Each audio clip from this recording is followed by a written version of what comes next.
पूर्णमदः पूर्णमिदं पूर्णात् पूर्णमुदच्यते पूर्णस्य पूर्णमादाय पूर्णमेवावशिष्यते। ॐ शान्ति शान्ति शान्ति। शङ्करं शङ्कराचार्यं केशवं बादरायणं सूत्रभाष्यकृतौ वन्दे भगवन्तौ पुनः पुनः। ईश्वरो गुरुरात्मेति मूर्तिभेदविभागिने व्योमवद्व्याप्तदेहाय दक्षिणामूर्तये नमः। ॐ शान्ति शान्ति शान्ति। इदम अज्ञानम समष्टि व्यष्टि अभिप्रायण एकम अनेकम इति च व्यवह्रियते। यही जो अज्ञान है समष्टि अभिप्राय से एक कहा जाता है और व्यष्टि के अभिप्राय से अनेक भी कहा जाता है। उदाहरण जैसे दिए, जैसे वृक्षों की समष्टि के अभिप्राय से एक वनम कह देते, वनम, और व्यष्टि के अभिप्राय से क्या कहेंगे, वृक्ष। तो समष्टि के अभिप्राय से वन कह दिए और व्यष्टि के अभिप्राय से अलग अलग वृक्ष बोल देते हैं। जैसे जलाशय को समष्टि को देख करके वो जलाशय बोल देते हैं, और थोड़ा है तो जल कह देंगे, जल। थोड़े से को जलाशय नहीं कहेंगे, थोड़ा सा है तो उसको जल ही कहेंगे, बहुत है तो उसको जलाशय कह देंगे। इसी प्रकार जो नानात्वेन प्रतिभासमानानाम जीवागत अज्ञानानाम, नाना रूप से जो प्रतिभासमान हो रहे जीव के अज्ञान, उसी की समष्टि के अभिप्राय से उसको एक कह दिया गया। माया कह देते हैं, विद्या भी कहीं कह देते हैं, लेकिन वो एक के अभिप्राय से कहते हैं। समष्टि अभिप्रायण तद एकत्व व्यपदेशो, अज्ञानों की समष्टि के अभिप्राय से उसमें एकत्व का व्यपदेश कथन किया जाता है। अजाम एकाम इत्यादि श्रुति है, क्योंकि श्रुति है अजाम एकाम लोहित शुक्ल कृष्णा। इयं समष्टिरुत्कृष्टोपाधितया विशुद्ध सत्व प्रधाना, ये जो समष्टि है विशुद्ध उत्कृष्ट उपाधि रूप है, ये उत्कृष्ट उपाधि है, इसलिए विशुद्ध सत्व प्रधान। और एतद उपहितम चैतन्य, इस विशुद्ध उपाधि से उपहित जो चैतन्य है वह भी सर्वज्ञत्व, सर्वेश्वरत्व, सर्वनियंत्रित्व आदि गुणकम अव्यक्तम अंतर्यामी जगत कारणम ईश्वर इति च व्यपदिश्यते। इस जो है विशुद्ध सत्व प्रधान जो समष्टि उपाधि है उससे उपहित चैतन्य भी, उपाधि उत्कृष्ट है तो उपहित में भी उत्कृष्ट धर्म मालूम पड़ते हैं। उपाधि के गुण दोष कहाँ दिखाई पड़ेंगे, उपहित में, उपाधि विशिष्ट में मालूम पड़ते हैं, विशिष्ट में मालूम पड़ते हैं। तो जो इससे उपहित चैतन्य है उसमें इसीलिए सर्वज्ञत्व, ईश्वर में सर्वज्ञत्व, सर्वेश्वरत्व, सर्वनियंत्रित्व आदि गुणकम, आदि गुणों वाले है ना। अव्यक्तम, उन्हीं को ईश्वर अव्यक्त भी कहते हैं। उपाधि की प्रधान, चैतन्य की प्रधानता से, उपहित की प्रधानता से उन्हीं ईश्वर को अव्यक्त कह देते हैं। अंतर्यामी, अंतर्यामी कह देते हैं। जगत कारणम ईश्वरम, ईश्वर इति च व्यपदिश्यते, इस प्रकार से उनको कहा जाता है। ईश्वर को उपहित चैतन्य को कहा जाता है। क्यों? सकल अज्ञान अवभाषकत्वात्, क्योंकि सकल अज्ञान के प्रकाशक है ना। ईश्वर में सकल अज्ञान के वो प्रकाशक होने से सर्वज्ञ आदि भी कह देते हैं। तो यह सर्वज्ञ सर्वित इति श्रुते है, ऐसी श्रुति है। जो सर्वज्ञ है, सर्ववित है, सभी को सर्वज्ञ मतलब सामान्य रूप से जानते हैं। देखो ज्ञा धातु और विद धातु, ज्ञा धातु सामान्य अर्थक, सामान्य ज्ञानार्थक, और विद धातु विशेष ज्ञानार्थक होती है, ये श्रुति है। तो मुंडक में आया है, टीका में देख लीजिए। अज्ञानं विभजता इदमिति वस्तुतो अज्ञान से एकत्वेपि समष्ट्याभिप्रायण एकमिति व्यवह्रियते व्यष्ट्याभिप्रायण अनेकम इत्यर्थ। वस्तुतः अज्ञान तो एक है, एक होने पर भी समष्टि के अभिप्राय से पूरे समष्टि को मिला करके अभिप्राय से एक ऐसा व्यवहार किया जाता है। व्यष्टि के अभिप्राय से अनेक ऐसा व्यवहार किया जाता है। एतदेव प्रपंचेतुम प्रतिजानीते, इसी को विस्तार से प्रतिपादन करने के लिए प्रतिज्ञा करते तथा ही। यथा बहूनां वृक्षाणां समुदाय विवक्षया वनम इत्येकत्व व्यपदेशो, बहुत जो वृक्ष है समुदाय की विवक्षा से उनको क्या कहा जाएगा? वनम, ऐसा व्यपदेश मतलब कथन किया जाता है। यथा वा बहु नद्यादि जलानाम, नदी है अथवा अन्य जो जल है, तो बहुत से जो नदी आदि के जल है, समुदाय विवक्षया जलाशय, समुदाय की विवक्षा से उसे क्या कह देते? जलाशय।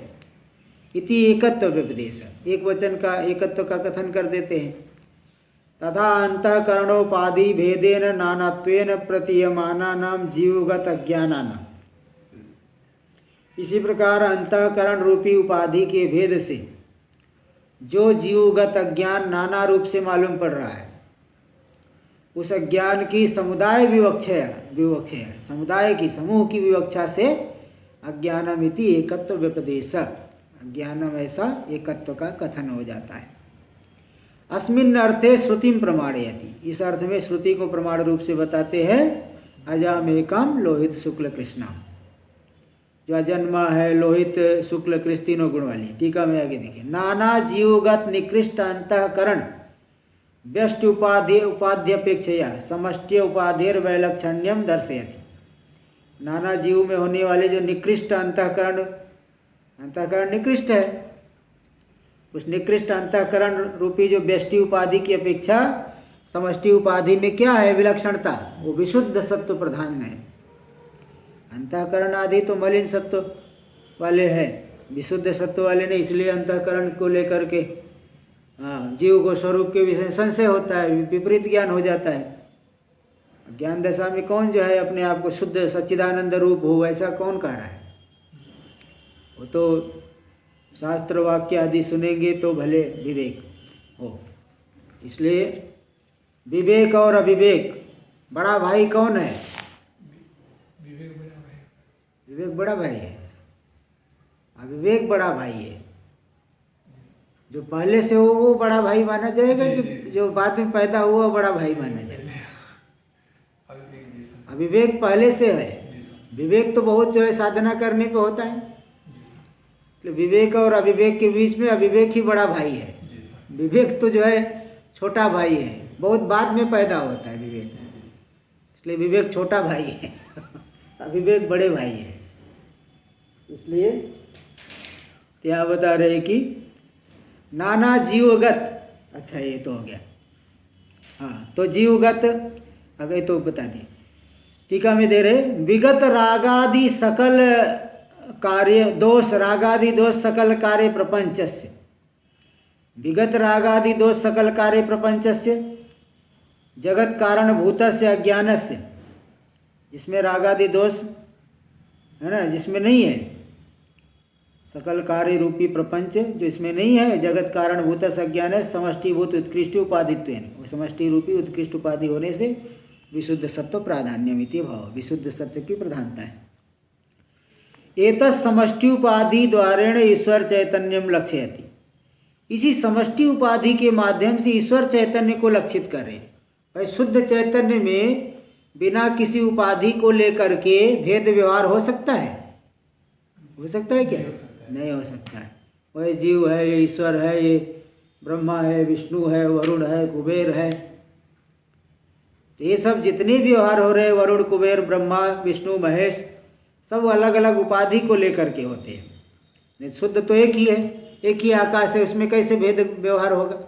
लेकिन कहते नहीं, यहाँ का आकाश छोटा, यहाँ थोड़ी जगह है, वहाँ ज़्यादा जगह है।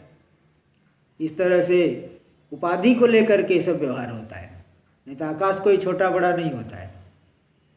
तो ये जो ये समष्टि उपाधि के माध्यम से जो उपहित चैतन्य है, उपाधि के माध्यम ईश्वर चैतन्य को लक्षित करे, एतद उपहितम, देखो एतद समष्ट्या ज्ञानोपलक्षितम चैतन्यम, ये जो अज्ञान से उपलक्षित चैतन्य है वह सर्वस्य चराचरात्मक प्रपंच से साक्षित्वेन, संपूर्ण चराचरात्मक जड़ चेतन जगत के वो साक्षी होने से सर्वज्ञ है। अज्ञानोपलक्षित चैतन्य को क्या कहा जाएगा? सर्वज्ञ इति उच्यते।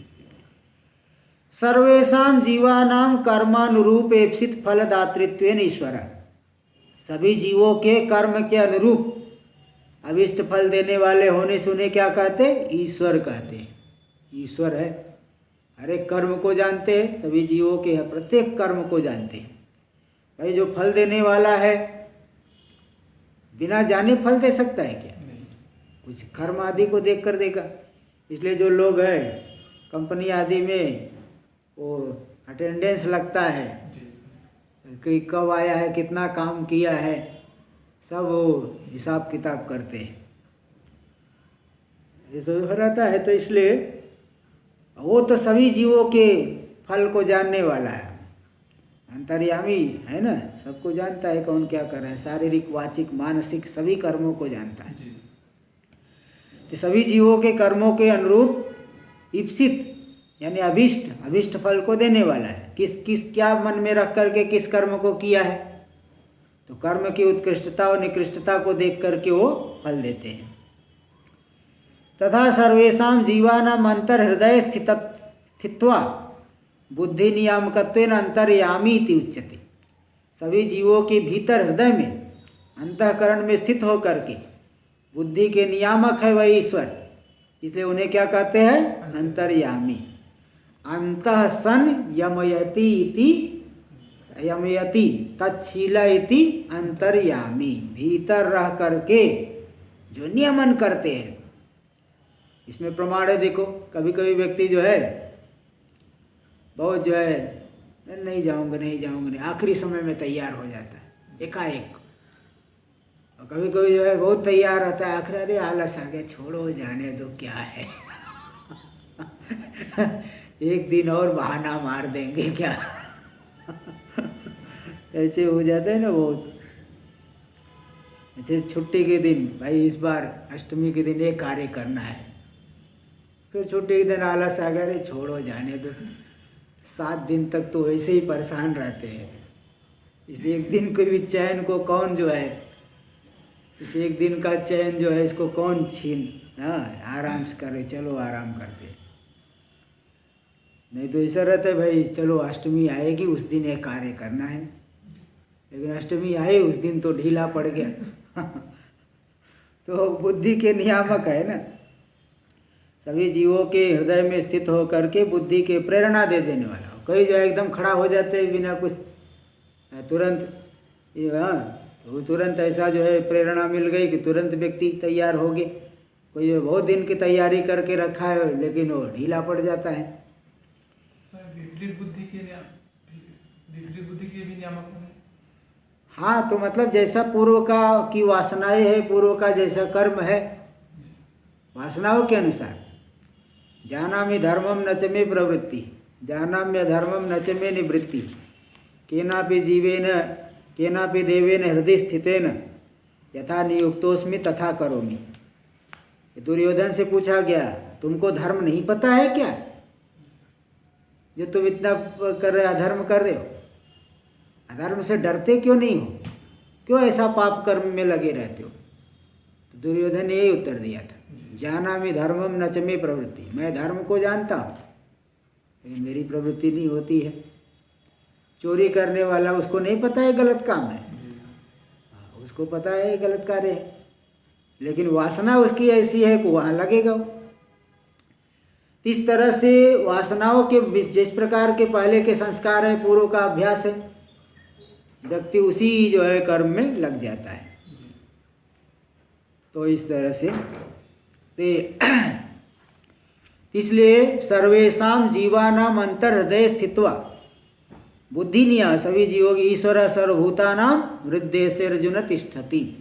हे अर्जुन, है ना, ईश्वर सभी जीवों के हृदय देश में रहते हैं। भ्रामयन् सर्वभूतानि यंत्रारूढ़ानि माया, यंत्र पे आरूढ़ सभी जीवों को घुमाते हुए, जैसे कोई झूला रहता है वो झूले पे बैठ गए, कोई बात नहीं, झूले पे जो है घूम रहे, कब तक घूमोगे, जब तक वो झूलाने वाला नहीं चाहेगा तब नहीं नीचे उतर नहीं सकते। ऐसे ही जो है यहाँ पे ये यंत्र का शरीर, वहाँ जो है ईश्वर सर्वभूतानां हृदय ब्राह्मण सर्वभूतानि यंत्रारूढ़ानि माया। यंत्र पे आरूढ़ जैसे सभी भूतों को भर घुमाते हुए। यंत्र क्या है? शरीर। देहादि पंचदशी में इसकी व्याख्या हुई इस श्लोक की। यंत्र क्या है? आरोह क्या है? घूमना क्या है? यंत्र किसे कहते हैं? आरोह। आरोह क्या है? घूमना क्या है? बोले देहादि पंजरो पंजरम यंत्र। पंजरो यंत्रम। देहादि पिंजड़ा है ना, ये यंत्र है। इस पे चढ़ गया है जीव। चढ़ने का मतलब इसमें अभिमान कर लिया, यही मैं हूँ, मैं स्त्री हूँ, मैं पुरुष हूँ, मैं ब्राह्मण हूँ, मैं क्षत्रिय हूँ। इस तरह से अभिमान हो गया, और अभिमान कर लिया तो नाना प्रकार के जो है सुखों को चाहते हुए नाना प्रकार की प्रवृत्ति करता है। तो देहादि पंजरो यंत्रम तदारोहो अभिमानिता। इस शरीर पे चढ़ना, यंत्र पे चढ़ना है क्या? इसमें अभिमान कर लेना, यही मैं हूँ।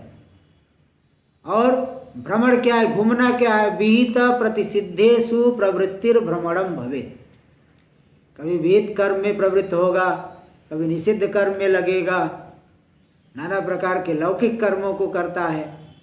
कैसे करता है? तत्पर होके करता है ना। कोई व्यक्ति जो है वो तत्पर होके इन चीजों को करता है, तो कुछ सोचता है कि इसको करूंगा तो मुझे सुख मिलेगा, इस तरह से तो जो है इन्हीं सब कर्मों में लगे रहता है। तो बताओ, ईश्वर भी जो है उसी को प्रेरणा दे के लगाते रहते हैं। जिसकी जैसी वासना है, जिसका जैसा पूर्व का वो है संस्कार अभ्यास है, उसी के अनुसार उसको लगा देते हैं। ईश्वर की अपना स्वतंत्र नहीं है। स्वतंत्र रूप से लगाने लग जाए तो बोले भाई देखो, किसी को गलत रास्ता सिखा रहे हैं, किसी को सही रास्ते पे चला रहे। तो जो गलत रास्ते पे जा रहा है बोले ये तो भाई ईश्वर ने बड़ा इसके साथ बेकार व्यवहार किया है, कहाँ से कहाँ लगा दिया। उसको देखो वहाँ अच्छी जगह पहुँच गया है, अच्छा काम कर रहा है, इधर इसको कैसे भेज दिया। तो ईश्वर की गलती नहीं, ईश्वर तो वासनाओं के अनुसार प्रेरणा दे रहे हैं। जैसे सूर्योदय हुआ, सूर्य की रोशनी में कोई पुण्यात्मा आदमी शास्त्र अध्ययन भी कर सकता है, कोई जो है संध्या वंदन कर सकता है, कोई स्तोत्र पाठ कर सकता है, और कोई पापी व्यक्ति है कुछ गलत उसके प्रकाश में कुछ गलत पढ़ सकता है, कुछ गलत चीज़ें कर सकता है।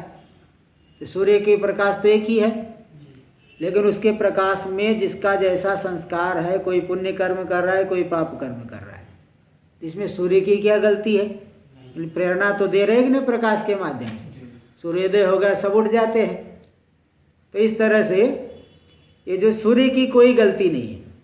प्राणियों के अपने संस्कारों के अनुसार सब अपने जो है अभ्यास, जैसा पूर्व में अभ्यास है उसी के अनुसार कार्य करते हैं। तो इसलिए यहाँ पे ये बता दिए कि सभी जीवों के हृदय में स्थित होकर के बुद्धि के नियामक होने से इनको क्या कहते हैं? अंतर्यामी। सर्वस्य चराचरात्मक प्रपंच से विवर्ताधिष्ठानत्वेन। संपूर्ण जो चराचरात्मक प्रपंच है, जड़ चेतन रूपी प्रपंच, स्थिर स्थावर जंगम रूपी जो प्रपंच है उसके विवर्ताधिष्ठान है। विवर्त रूप, विवर्त, इस विवर्त के अधिष्ठान है। विवर्त नहीं अतात्विक अन्यथा भाव, अतात्विक यानी अतात्विक अन्यथा भाव, रस्सी में सर्प दिखना, ये विवर्त हो गया। तो विवर्त के अधिष्ठान कौन है? ईश्वर। इसलिए उनको क्या कहते हैं? जगत कारणत्व, जगत के कारण है। तो माया को लेकर के ही जगत कारणत्व आ गया। नहीं तो शुद्ध में, सच्चिदानंद में जगत कारणत्व है क्या?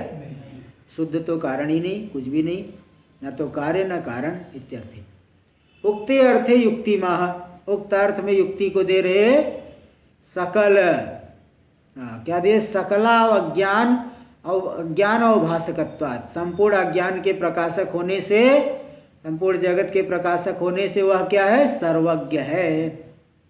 ये सब ऊपर बता दी। अत्र प्रमाण महा, प्रमाण भी दे दिए मुंडक में, सर्वज्ञ सर्वविद 1:1:9 मुंडक प्रथम अध्याय के प्रथम मुंडक के प्रथम अध्याय के 9वां मंत्र। देखिए आगे, ये हो गया। इदानीं तस्यैव ईश्वरस्य समुदायोपाधिरेव कारण शरीरत्वम्, कारण शरीरत्वम आनंदमय कोशत्वम सुसुप्ति अवस्था वैशिष्ट्यम च लभते इति आह ईश्वरस्य। इदानीं तस्य ईश्वरस्य, ईश्वर वो जो ईश्वर है उसकी जो उपाधि है माया, सभी अज्ञानों की जो समष्टि है माया, वही उपाधि उसी को क्या कहते हैं? कारण शरीर। माया ही कारण शरीर, अज्ञान ही कारण शरीर है कि नहीं? सभी अज्ञान मिल करके माया है, तो अज्ञान ही कारण शरीर है। वही समुदायोपाधि ही, सब उपाधि में ही कारण शरीरत्व, उपाधि ही कारण शरीरत्व भाव की प्राप्ति करती है। आनंदमय कोशत्व, आनंदमय कोश भी वही है, उपाधि ही है। मैंने कुछ नहीं जाना, मैं बड़े सुखपूर्वक सोया, ये जो आनंदमय कोश है, प्रिय मोद और प्रमोद तीन प्रकार की वृत्तियों से युक्त, कारण अज्ञान ही आनंदमय कोश रूपता की प्राप्ति कर रहा है। और सुसुप्ति अवस्था वैशिष्ट्यम च, अज्ञान ही सुसुप्ति अवस्था से विशिष्टता को प्राप्त करता है। वैशिष्ट्यम च लभते इत्याह ईश्वरस्य। देख लीजिए मूल में, ईश्वरस्येयं समष्टिर, ईश्वर की ये जो समष्टि उपाधि है, अखिल कारणत्वात् कारण शरीरम, संपूर्ण जगत का कारण, इसलिए इसको क्या कहते हैं? कारण शरीर, है ना। शरीर विनष्ट होती है, श्री हिंसायाम धातु से शरीर बनता है, तो श्रीयते अविनश्यति इति शरीरम, जो विनष्ट होता है, हिंसित होता है, नष्ट होता है, उसे शरीर कहते हैं। अज्ञान का विनाश होता है ज्ञान से, और शरीर इसलिए शरीर कह दी। अब कोश क्यों कहते हैं? क्योंकि आत्मा को ढक लेता है आनंदमय कोश। आनंदमय कोश भी मुख्य आनंद को ढकता है कि नहीं, सच्चिदानंद को। आनंदमय कोश तो वैषयिक आनंद है, वैषयिक आनंद में बुद्धि चली गई तो स्वरूपानंद ढक गया। कारण शरीरत्व, कारण शरीरम, हाँ अच्छा पहले मूल की पंक्ति पढ़ती, ईश्वर सीएम समष्टि कारणत्वात् अखिल कारणत्व कारण शरीरम। अच्छा मूल में ही देखे, हाँ ईश्वर से, ईश्वर सीएम समष्टिर अखिल कारणत्वात् कारण शरीरम, पूरे जगत का कारण होने से कारण शरीर कहा जाता है। आनंद प्रचुरत्वात्, आनंद की प्रचुरता वाला होने से, इसलिए आनंदमय, और उसी आनंदमय को कोश कहते हैं, क्योंकि कोशवद आच्छादकत्वात्, कोश यानी जैसे झोला होता है अथवा तलवार की म्यान, म्यान में तलवार डाल दिए तो तलवार नहीं दिखेगी, म्यान ही दिखेगा। इसी प्रकार आनंदमय ये जो कारण शरीर है, ईश्वर को ढक लिया है, आनंद की प्रचुरता वाला, इसलिए आनंदमय हो गया। तो ईश्वर को ढक लिया है, कोश म्यान के समान, जैसे म्यान से तलवार ढक गई है, इसी प्रकार इसे आनंदमय से ईश्वर ढक गए, इसलिए इसको कोश भी कहते हैं। कोशवद आच्छादकत्वात्, आनंदमय कोश, आनंद की प्रचुरता वाले होने से आनंदमय, और कोश के समान ढकने वाले से कोश, तो आनंदमय कोशः। सर्वोपरमत्वा सुसुप्ति, सभी की उपरामता अवस्था है। अज्ञान में सब जैसे गाढ़ी निद्रा में सब सो जाते हैं, पूरा जगत लीन हो जाता है, तो इसको सुसुप्ति भी कहते हैं। कहाँ सुसुप्ति? अज्ञान थोड़ी नष्ट हो जाता है, प्रपंच नष्ट हो जाता है। सभी का उपरम रूप होने से इसको सुसुप्ति कहते हैं।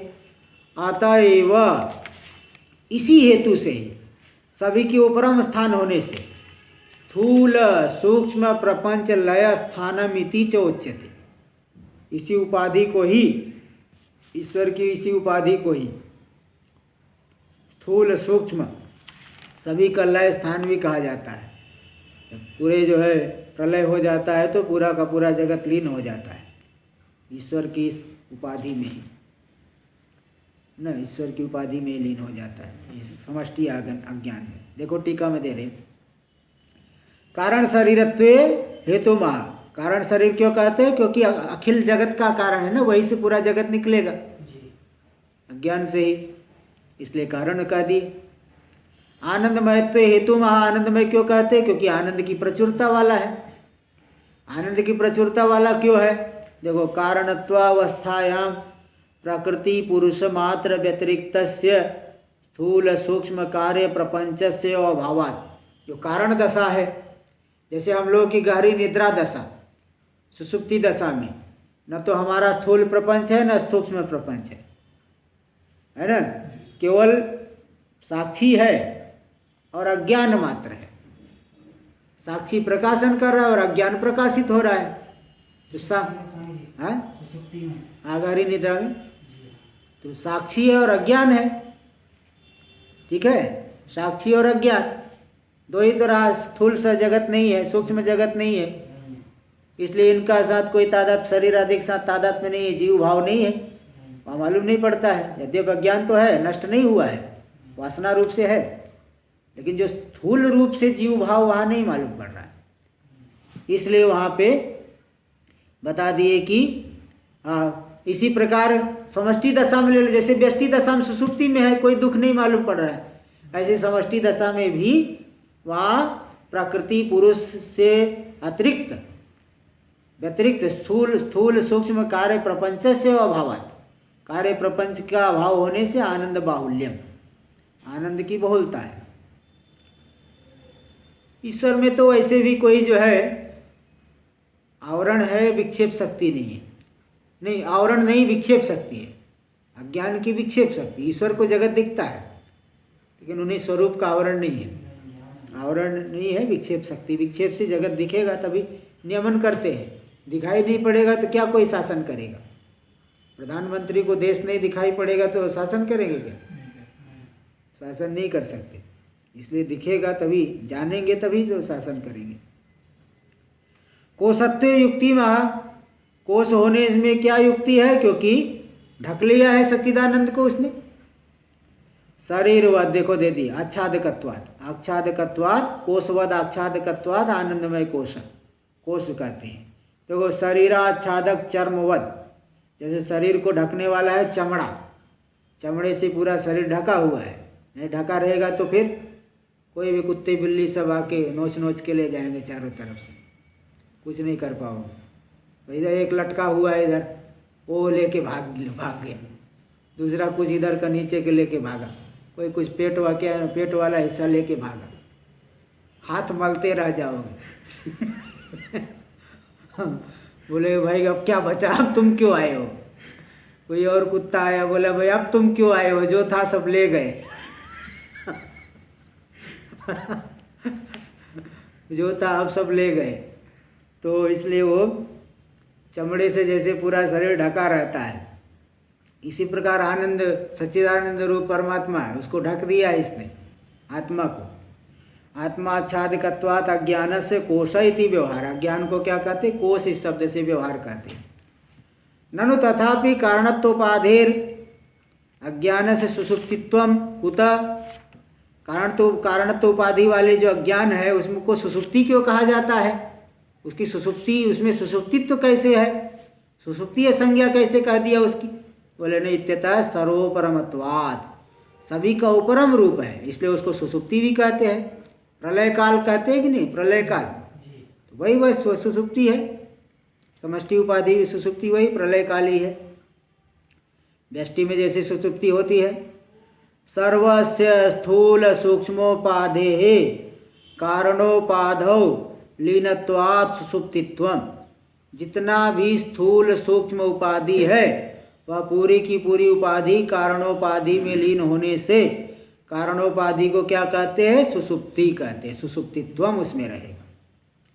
ननु स्थूल सूक्ष्म प्रपंच लय स्थानस्य कथम सुसुप्तित्वम, बोले जिसमें स्थूल सूक्ष्म प्रपंच लीन हो जा रहा है उसको सुसुप्ति कैसे कहोगे? इत्याशंक्य, ऐसी आशंका को उत्थापन करके कह रहे हैं, संज्ञा भेदो न वस्तु भेद, संज्ञा भेद है, वस्तु भेद नहीं है।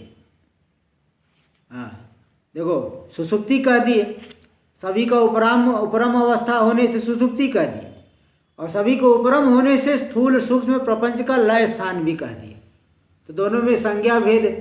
बोले देखो, मतलब मैं सो गया, मैंने कुछ नहीं जाना, तो दोनों ये अलग अलग बातें हैं क्या? एक ही तो है, मैं सो गया, मैंने कुछ नहीं जाना, तो दोनों वाक्यों से एक ही चीज़ तो कह रहे हैं। इसी प्रकार उसको सुसुप्ति कह दिए और स्थूल सूक्ष्म दोनों के लय का स्थान कह दिए, तो ये संज्ञा भेद ही है, वस्तु भेद है क्या?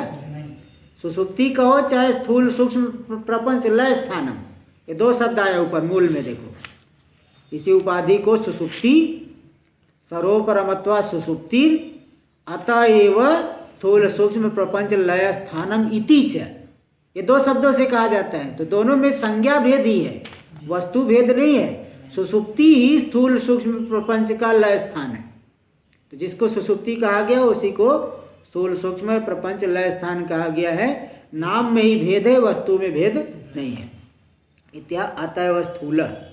देखो, यतः कारणा सुषुप्तित्वम, जिस कारण से ईश्वर की इस उपाधि को सुषुप्ति कहा जाता है, अतएव पंचीकृत भूत कार्य से स्थूल प्रपंचस्य, तो इसी कारण से पंचीकृत भूतों का कार्य जो स्थूल प्रपंच है, जागृत अवस्था विशिष्ट से, जो जागृत अवस्था से विशिष्ट है, और अपंचीकृत भूत कार्य से सूक्ष्म स्वप्न प्रपंच से, अपंचीकृत पांचों भूतों का कार्य है सूक्ष्म जो स्वप्न प्रपंच, इन दोनों का भी च लय स्थानम, लय स्थान है वह इत्यपि व्यवह्रियते इत्यर्थ। इन दोनों ही प्रपंच का लय स्थान भी कहा जाता है, क्योंकि सुषुप्ति रूप है।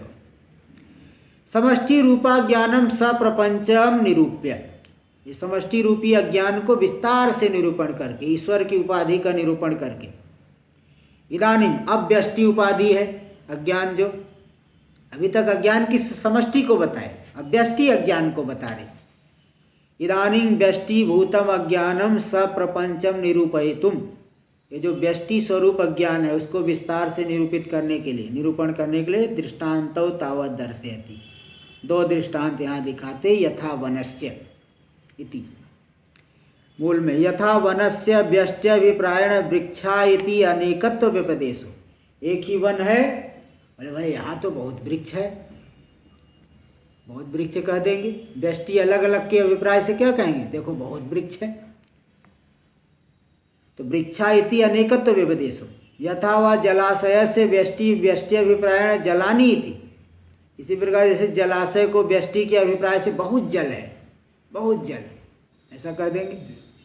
तथा अज्ञानस्य व्यष्ट्यभिप्रायण, अज्ञान की व्यष्टि अलग अलग व्यष्टि को लेकर के उसमें क्या व्यपदेश होता है, अनेकत्व व्यपदेश, क्योंकि अंतःकरण अलग अलग है, सभी जीवों को अनुभव में आ रहा है अज्ञान भी अलग अलग ही, किसी को बहुत ज़्यादा है, किसी को थोड़ा कम है, और तारतम्य है, इस विषय में तारतम्य बहुत है।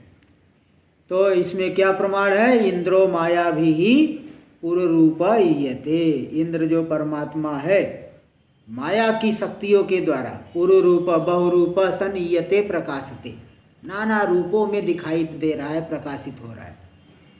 माया के द्वारा ही नाना रूपों में ईश्वर दिखाई पड़ते हैं। इंद्र यानी परमात्मा, इंद्र का अर्थ यहाँ देवराज इंद्र नहीं लेना,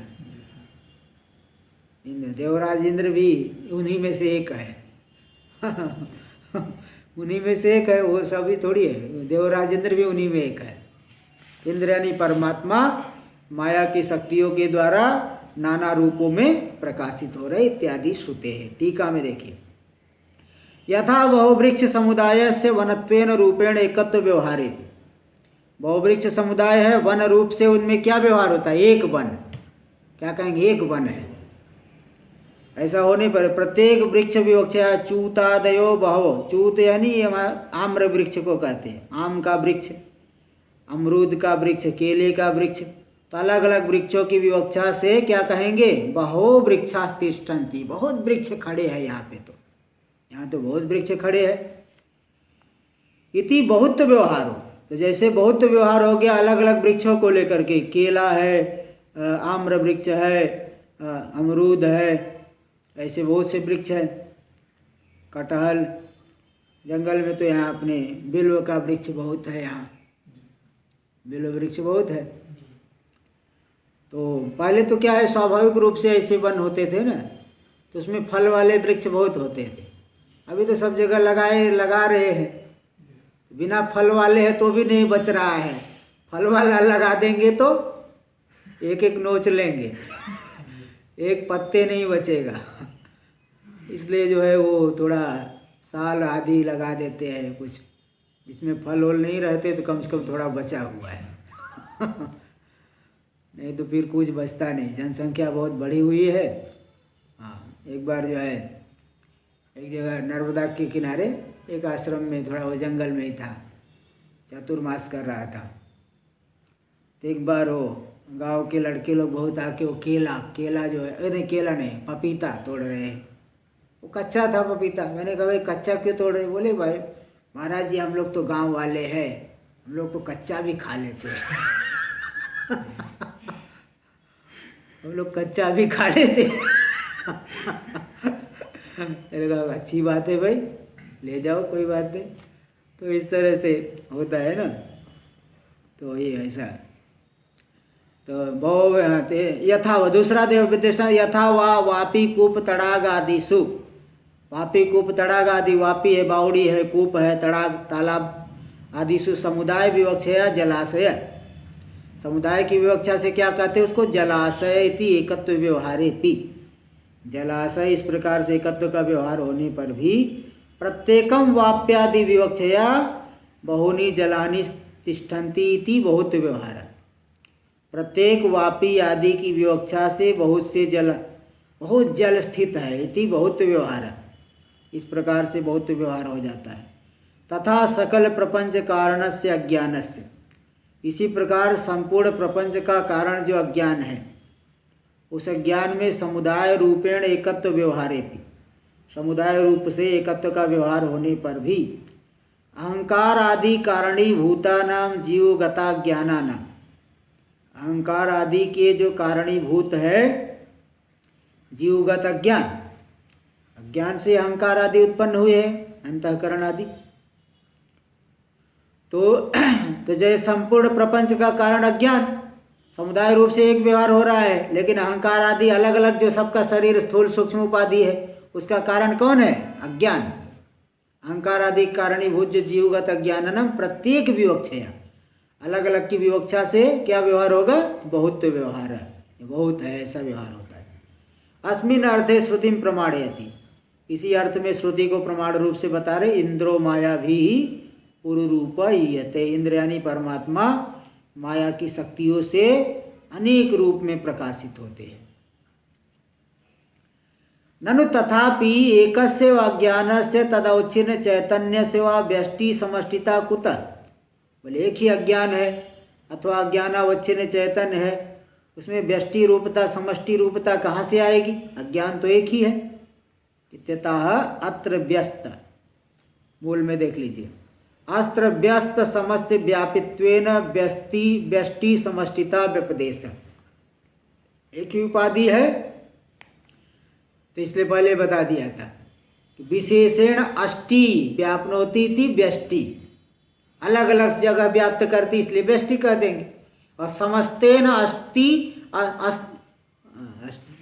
अष्टि असुम व्यापक, असुम व्याप्त संगाते थे, तो समस्तेन अष्टि इति समष्टि और व्यस्तेन अष्टि व्यापनोति इति व्यष्टि। नहीं, विशेषण अष्टि व्यापनोति इति व्यष्टि, विशेष रूप से अलग अलग जगह व्याप्त करती, इसलिए व्यष्टि कहती। पूरा समस्तेन अष्टि व्यापनोति इति समष्टि, समष्टि इस तरह से एक ही अलग अलग व्याप्त, विशेष रूप से व्याप्त होने से व्यष्टि कह देंगे, समस्त रूप से व्याप्त होने से समष्टि कह देते हैं। अत्र व्यस्त, वही कह रहे, अत्र व्यस्त समस्त व्यापित्वेन व्यष्टि समष्टिता व्यपदेश। व्यस्त अलग अलग विशेष रूप से व्याप्त है, तो इसलिए व्यष्टि कह दिए। समस्त संपूर्ण को व्याप्त करने से समष्टि कह देते हैं। आगे टीका में इंद्रोमय भी तो हो गया, इत्यतः अत्र व्यस्तेति, ये तो हो गया। आगे मूल में पहले देखिए, मृद घटादिवत आगे आ रहा है ना। इयम व्यष्टिर निकृष्टोपाधितया मलिन सत्व प्रधाना। ये जो व्यष्टि है जीव की उपाधि, निकृष्ट उपाधि रूप है, निकृष्ट उपाधि रूप है, तभी तो जीव के अंदर नाना प्रकार के सांसारिक धर्म सुखित तो दुखित तो दिखते हैं। तो निकृष्ट उपाधि रूप होने से इसको क्या मानना पड़ेगा? मलिन सत्व प्रधान। रजोगुण और तमोगुण से मलिन सत्व की प्रधानता। सत्वगुण तो है इसमें, किंतु रजोगुण और तमोगुण से मलिन है सत्वगुण। जैसे चावल तो हो लेकिन उसमें कंकड़ भी मिले हुए हो, तो कहेंगे चावल खा रहे हैं, लेकिन बीच बीच में कंकड़ भी खा रहे हैं कि नहीं? तो इसी तरह से सत्व गुण तो है अधिक, किंतु रजोगुण और तमोगुण से दूषित है, इसलिए मलिन हो गया, तो मलिन सत्व प्रधान है।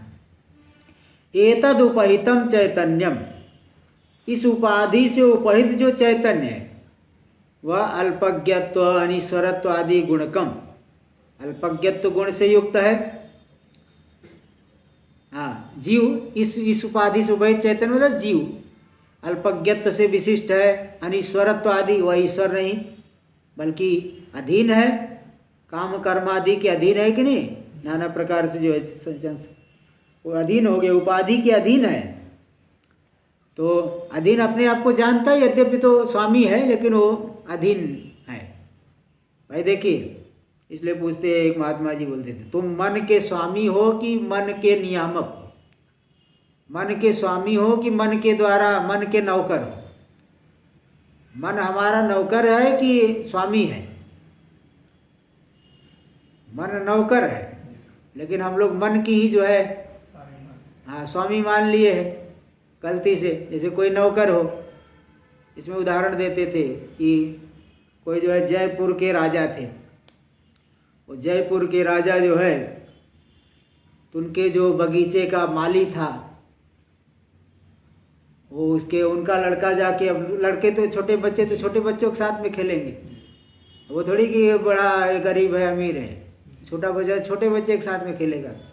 तो उनके जो महल का सामने बगीचा था वो माली था, माली को भी एक छोटा लड़का था, वो छोटे लड़के के साथ में खेलते रहता था।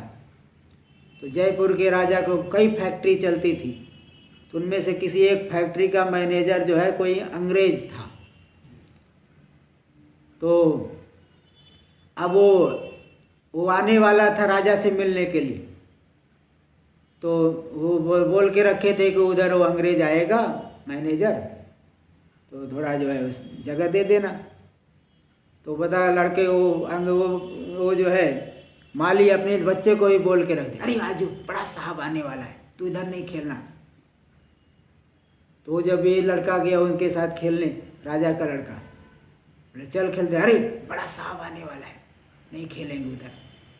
राजा तब से आ गया, वो कांपते हुए बड़ा साहब आ गया, बड़ा साहब आ गया, वो भागा। तो राजा का लड़का भी कांपते हुए भागा इधर राजा के पास, बड़ा साहब आया, बड़ा साहब। बोला ब्रह्म, तो राजा के पास बोला बड़ा साहब आ गया। तो राजा ने कहा, बेटे तू जिसको साहब बोल रहा है ना, वो तेरा नौकर है, वो तेरी एक कंपनी का मैनेजर है, नौकर है। ऐसे ही जो है हम लोग मन को बड़ा साहब मान के रखे बड़ा साहब आ गया है, यानी मन जैसा चाहते वैसा ही कर रहे हैं, तो मन को ही बड़ा साहब मान के रखे, जबकि हम मन के स्वामी है, नियामक है। तो यही बात यहाँ पे जीव का बता रहे कि ये तद उपहितम चैतन्यम अल्पज्ञत अनीश्वरत्व आदि, अनीश्वर हो गया है, मतलब उसके अंदर ईश्वरता नहीं दिख रही है। स्वामी है ना, ईश्वर होना, ईश्वर है, लेकिन अनीश्वरत्व आ गया। अनीश्वरत्व आदि गुणकम प्राज्ञा इति उच्यते, प्राज्ञ भी कहा जाता है, क्योंकि प्रकृष्ट रूपेण अज्ञा इति प्राज्ञ, प्रकृष्ट रूप से अज्ञानी है। क्यों? एकाज्ञानावभासकत्वात्, एक अज्ञान का अवभाषक है। इसका प्राज्ञ का कई प्रकार से अर्थ करते हैं। एक अर्थ है भी एक प्रकृष्ट रूपेण अज्ञा इति प्राज्ञ, अथवा प्रकृष्ट रूपेण जानाति अलग अलग इति प्रज्ञ, प्रज्ञ एवं प्राज्ञ, प्रज्ञादिभ्यो अण कर देते हैं। अच्छा, टीका में एतदुपहितम अत्रोपपत्ति महा एका ज्ञान। चलो इसको कल करेंगे यहाँ से। ओम पूर्णमदः पूर्णमिदं पूर्णात् पूर्णमुदच्यते पूर्णस्य पूर्णमादाय पूर्णमेवावशिष्यते। ओम शांति शांति शांति। शंकरं शंकराचार्यं केशवं बादरायणं सूत्रभाष्य कृतौ वन्दे भगवन्तौ पुनः पुनः। ईश्वरो गुरुरात्मेति मूर्तिभेदविभागिने व्योमवद्व्याप्तदेहाय